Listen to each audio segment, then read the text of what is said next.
আমি অনুমতিৰ বাবে আবেদন জনাইছোঁ। আমাৰ দায়িত্ব আবেদন জনোৱা, অনুমতি দিয়াৰ দায়িত্ব তেওঁলোকৰ।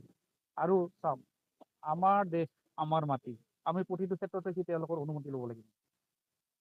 আজি আমাৰ যিটো সমদল আছিল, সেইটো শান্তিপূৰ্ণ সমদল আছিল। সিদিনাখন মুখ্যমন্ত্ৰী ডাঙৰীয়া কৈছে যে প্ৰতিবাদত কৰিলে বাধা আহিব, সমদল কৰিলে বাধা নাহে। সেইকাৰণে যোৱা দুদিনমান আগত বিজেপি দলে গুৱাহাটীত যেতিয়া সমদল উলিয়াইছিল, তেওঁলোকে অনুমতিও লোৱা নাছিল আৰু তেওঁলোকক বাধা প্ৰদান কৰা নাছিল।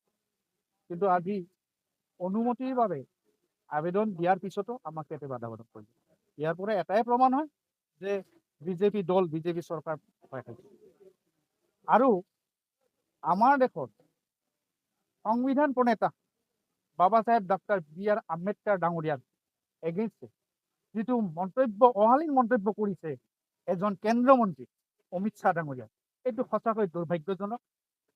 আৰু এই তেওঁৰ বাক্যবানত প্ৰতিবাদ স্বৰূপে অল ইণ্ডিয়া কংগ্ৰেছ কমিটিৰ আহ্বান মৰ্মে APCCৰ সভাপতি মাননীয় শ্ৰীযুত ভূপেন কুমাৰ বৰাদেৱৰ নিৰ্দেশ মৰ্মে আমাৰ অসমৰ প্ৰতিখন জিলা কংগ্ৰেছে আজি এই সমদল উলিয়াই অমিত শ্বাহৰ পদত্যাগ দাবী কৰি জিলা উপায়ুক্তৰ জৰিয়তে আমাৰ ৰাষ্ট্ৰপতি মহোদয়ালৈ মেম'ৰেণ্ডাম প্ৰেৰণ কৰিছে। আৰু আমি এই ক্ষেত্ৰত সঁচাকৈ দুখ পাইছোঁ যে আমাৰ সমদল উলিয়াওঁতে তেওঁলোকে প্ৰশাসনৰ ফালৰ পৰা বাধা প্ৰদান কৰিলে। ইয়াতকৈ আৰু দুৰ্ভাগ্যজনক কথা একো হ'ব নোৱাৰে। আমি এতিয়া নিজকে প্ৰশ্ন কৰিব লাগে যে আমি স্বাধীন দেশৰ নাগৰিক হয়নে নহয়। তেওঁলোকে সংবিধানখনটো মোহাৰি পেলালে।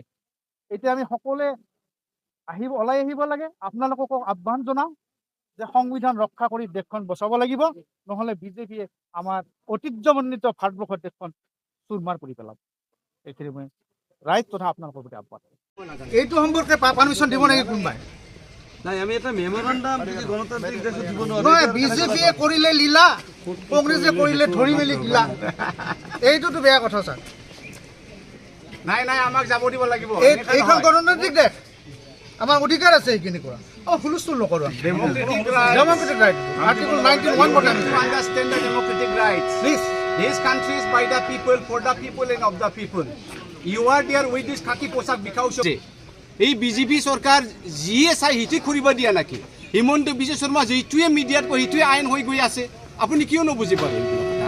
আপোনালোকেতো সংবিধান মানে, সেই সংবিধান প্ৰণেতা শান্তিপূৰ্ণ কংগ্ৰেছ ইজ নেভাৰ আইনত যাম। আপুনি যেনেকা ডিজাইন কৰা আমি এইভাৱে যাম, আপুনি আমাক যাব দিব লাগিব। আমি মানি নল'ম বন্ধুসকল। Please, you have to understand, this is not the country of Himanta Biswa Sharma. This is not the country of Amit Shah. This is not the country of Narendra Modi. This is the country of আমাক লৈ দেশটো ৰক্ষণা কৰিছা। সংবিধান ৰক্ষণা কৰা মানুহ আজি একেবাৰে বিলিটিল কৰা, সামান্য কৰা, সেইটো আমি সহ্য কৰি থাকিম নেকি এনে? হা, আপুনি ভাবক, ইয়াৰ ইমান চুকৰ এখন আমাক মাৰা পিতা। Don't make this country a shame. हम सभी भारतीय है, हम सभी इंडियन है। ये देश को रखना बेखना कर हमारा कर्तव्य है। अब अकेला लड़ेगा क्या?